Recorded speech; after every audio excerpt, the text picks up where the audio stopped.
You have one problem to complete for your warm-up today, and your job is to order the data distributions from the least variability to the greatest variability. So you're going to write down the letters A, B, or C in the order of least to greatest variability. Remember, variability is a measurement of how spread out the data is. How far apart are the values in the data set? So if it has great variability, they're very far apart. And if it has low variability, those numbers are very close to each other. Sana's little brother asks her to replace the battery in his remote-controlled toy.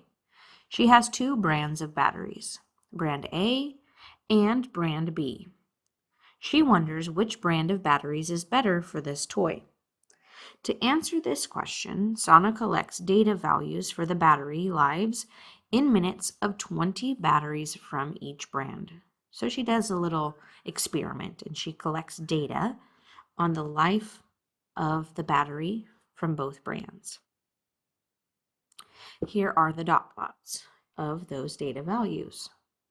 She has brand A, which has anywhere from 12 minutes to 27 minutes, and brand B, which has 18 to 22 minutes. Why might somebody choose brand A? There's a possibility that they could have more battery life than brand B because it doesn't go past 22 in brand B. But you might choose brand B because you won't get any less than 18, whereas in this one you could get as low as 12 minutes of battery life. So this one is more consistent, but this one has the opportunity for you to have more lifetime in your battery. So in some cases, it's helpful to have low variability, but in others, you might want a higher variability. Looking at problem 1, it says a school principal wants to compare students' test scores in 3 math classes. All 3 classes took the same test. The dot plots show students' scores as point totals. Find the range of the scores for your assigned class. So we're going to start with Class A. In Class A, the highest value is 95.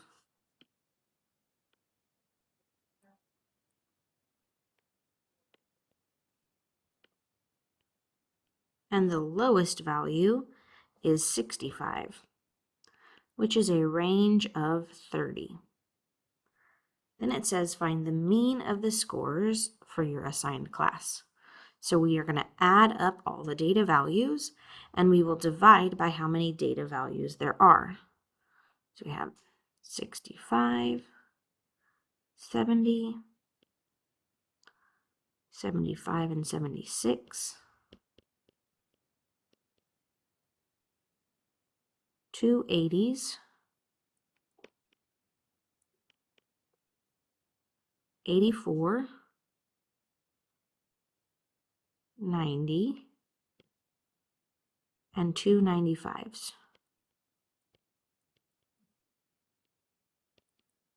We will add all these together and then we're going to divide by 1, 2, 3, 4, 5, 6, 7, 8, 9, 10.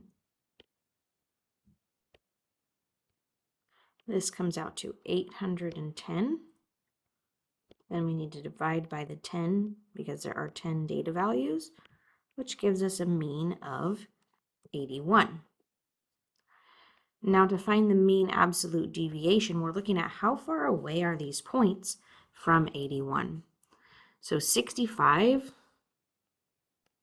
the distance between 65 and 81 is 16. The distance between 70 and 81 is 11. 75 and 81 is a distance of 6. 76 is 5 away from 81. 80 is 1 away. 84 is 3 away from 81. 90 is 9 away. 95 is 14 away. So 16 plus 11 plus 6 plus 5 plus 1 plus 1 plus 3 plus 9 plus 14 plus 14 comes out to 80. And we need to divide that by 10 to get the mean absolute deviation. All of these numbers are the deviations, and now we need the mean of those, which is 8. Explain what the mean and the mean absolute deviation represent.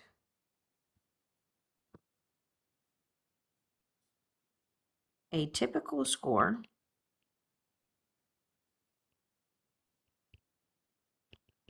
in Class A is 81 points.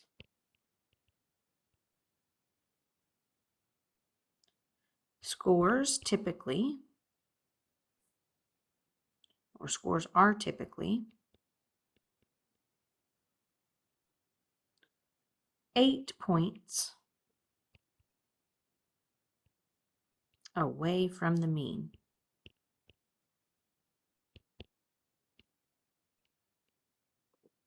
Scores are typically 8 points away from 81.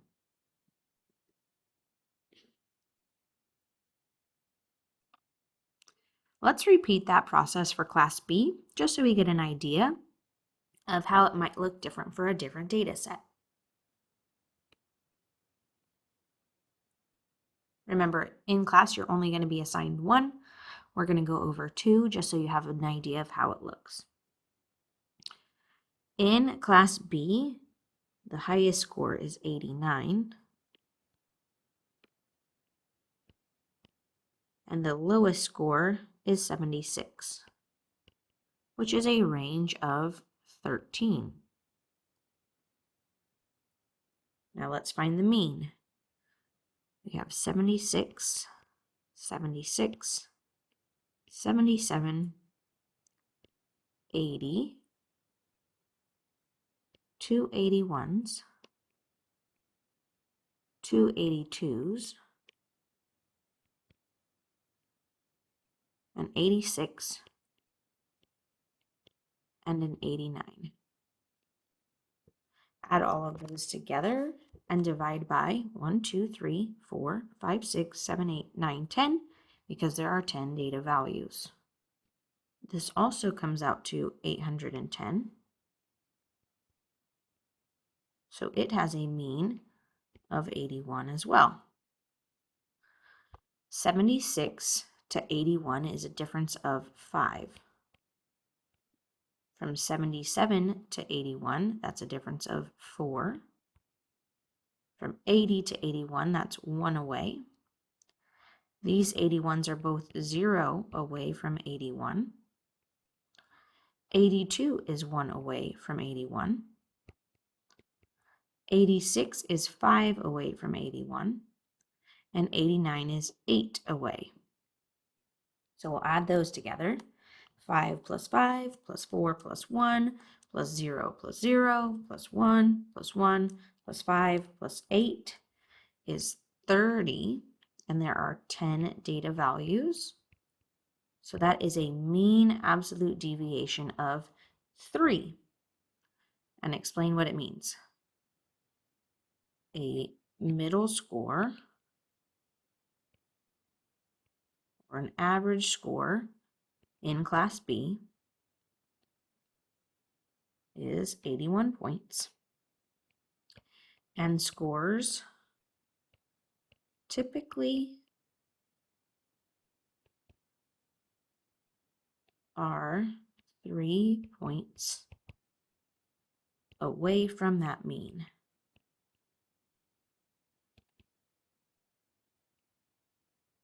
So there's just another example. And you can see that the variability in class B is lower. 3 is lower than 8 because class A is more spread out. So it has a higher mean absolute deviation. It has more variability in it.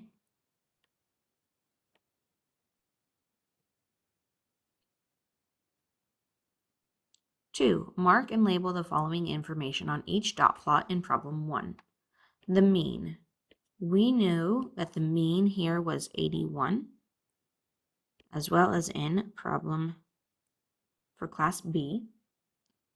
And class C also has a mean of 81. The sum of the mean and the mean absolute deviation. So in class A, the mean was 81 and the deviation was 8. So 81 plus 8 is 89.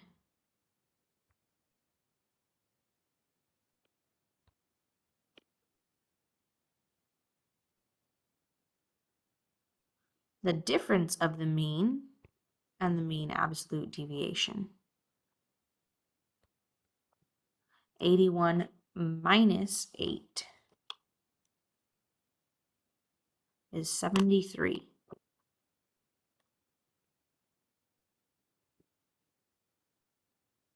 For class B, it was 81 and 3. 81 plus 3 is 84. And 81 minus 3 is 78. We did not do class C, but they also had a mean of 81 and an absolute deviation of 3. So that's 84 and 78.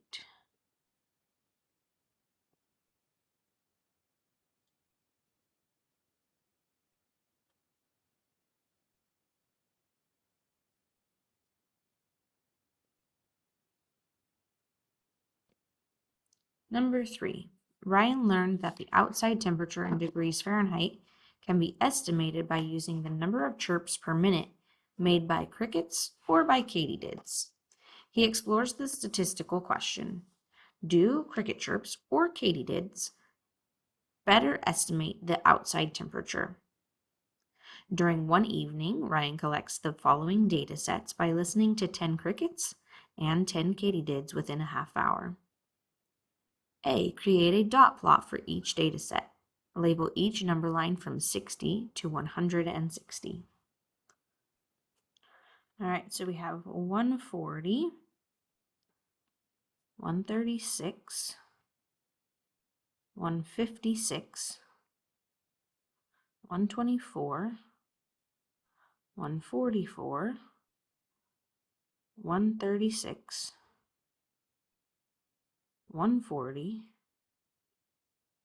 152, and 132.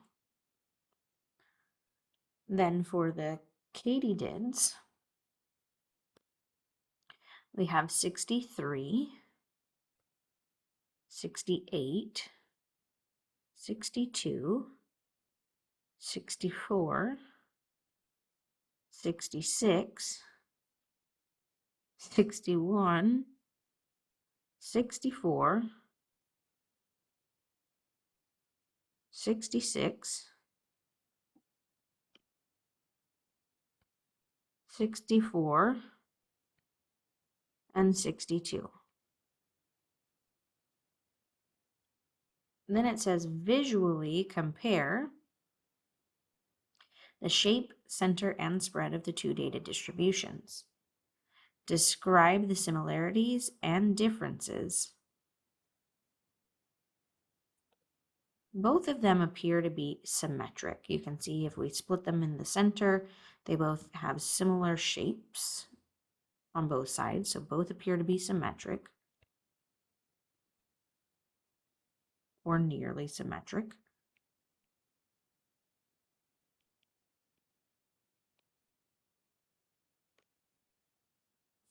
The cricket chirps have more variability because they are more spread out.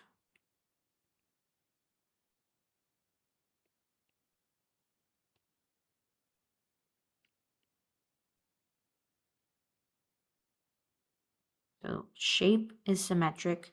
Spread would be the crickets have more variability, and we still need to describe the center.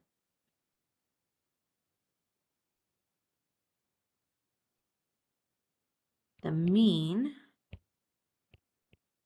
for the crickets is higher than the mean for the katydids. The typical number would probably be somewhere around 136 or 137 for the crickets, but somewhere in the mid-60s for the katydids.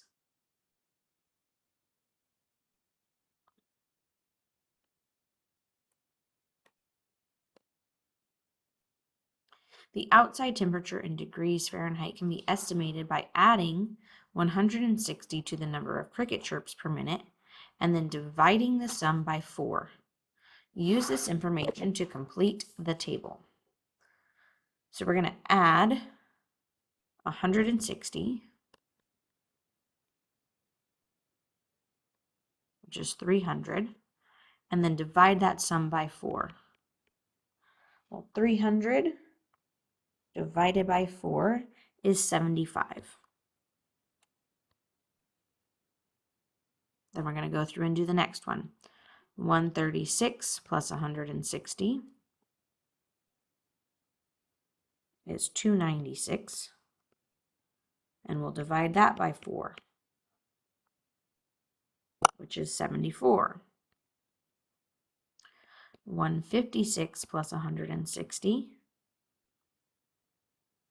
is 316, and divide 316 by 4 is 79. Go through and finish adjusting all of these numbers to find the estimated temperatures. When you're ready, resume the video to check your work.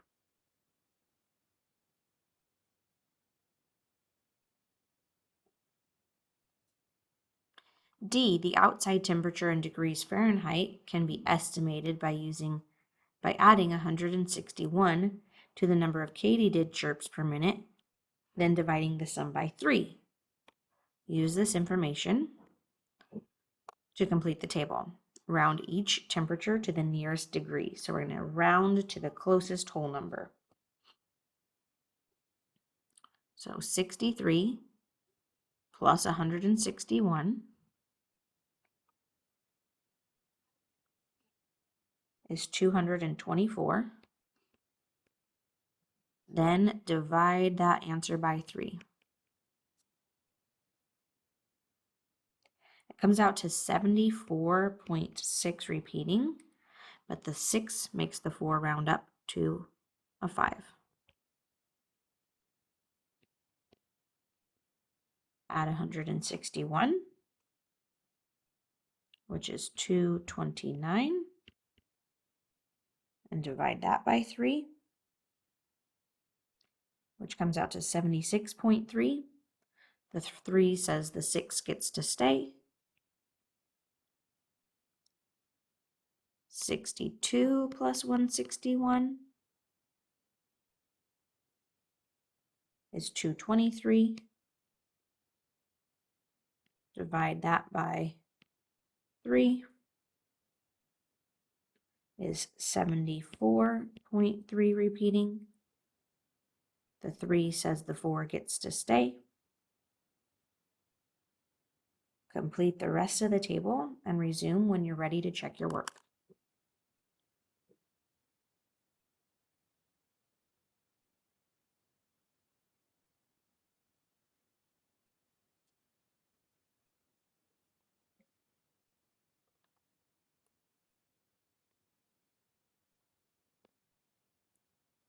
E says create a dot plot for each data set. Label the number line from 70 to 80. So here I have the crickets data set. Oops. And the katydids data set.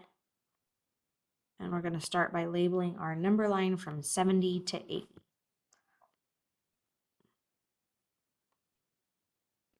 We need 2 dot plots, one for the crickets and one for the katydids. We'll start by putting dots for the crickets. 75, 74, 79, 71, 76, 74, 75, 75, 78, and 73. Then for the katydids, 75, 76, 74, 75, 76, 74, 75, 76, 75, 74.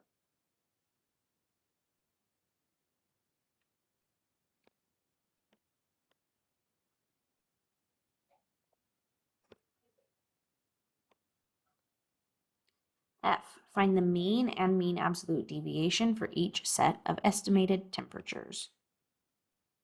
We are going to add all of the data values together and then divide by 10 because there are 10 of them. So 75 plus 74 plus 79, 71, 76, 74, 75, 75, 78, and 73 add up to 750. So this is for the crickets mean is 750, but we have to split it up into 10 because there were 10 different temperatures, which gives us a mean of 75. For the katydids, we'll add those data values together.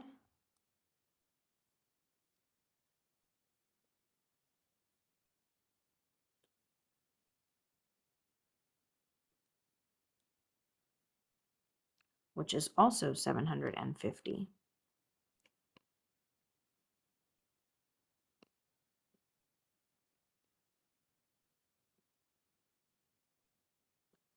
Now to find the mean absolute deviation, we need to figure out how far away each of these numbers are from 75.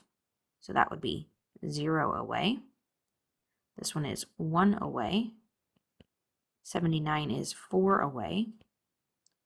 71 is also 4 away. 76 is 1 away. 74 is 1 away. 75 is 0 away from 75. 78 is 3 away. And 73 is 2 away. So if we add all those values together, 0 plus 1 plus 4 plus 4 plus 1 plus 1 plus 0 plus 0 plus 3 plus 2 is 16, and we divide that by 10, which gives us a mean absolute deviation of 1.6.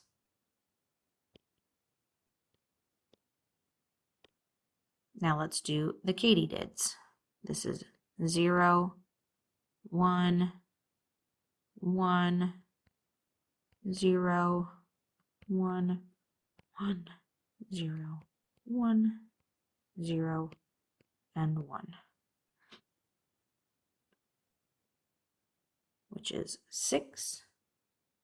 So 6 divided by 10 is 0.6, meaning that our mean absolute deviation is 0.6 for the katydids. Part G says to explain what the mean and the mean absolute deviation represent for each set of estimated temperatures. The average temperature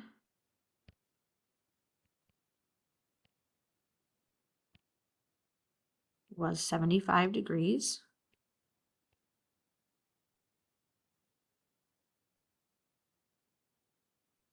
And temperatures typically vary 1.6 degrees.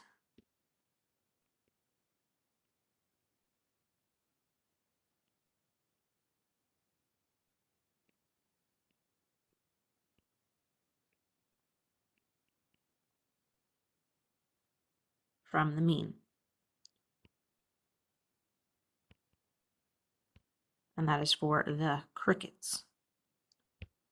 For the katydids, the average temperature is also 75.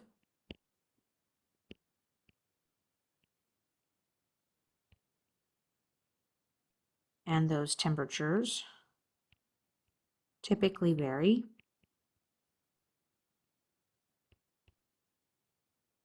only 0.6 degrees Fahrenheit from that mean.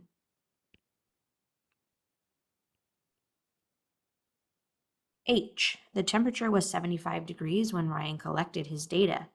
Based on your work in parts C through G, which insect's chirps better estimated the temperature during Ryan's experiment? Explain. Well, the katydid's chirps did a better job estimating the temperature because the mean was 75 and the estimates made by the katydids had a lower deviation, meaning that they vary less.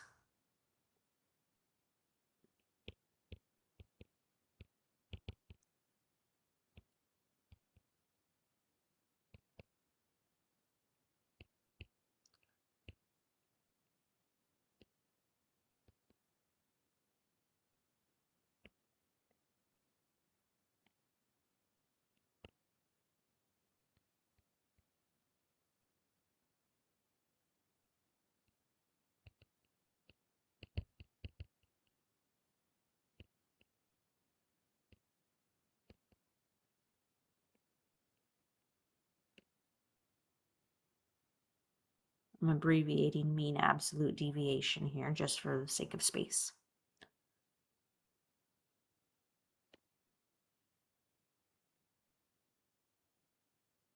That is the end of lesson 11 on means and mean absolute deviation. Keep in mind the mean is a measure of center and the mean absolute deviation is a measure of variability.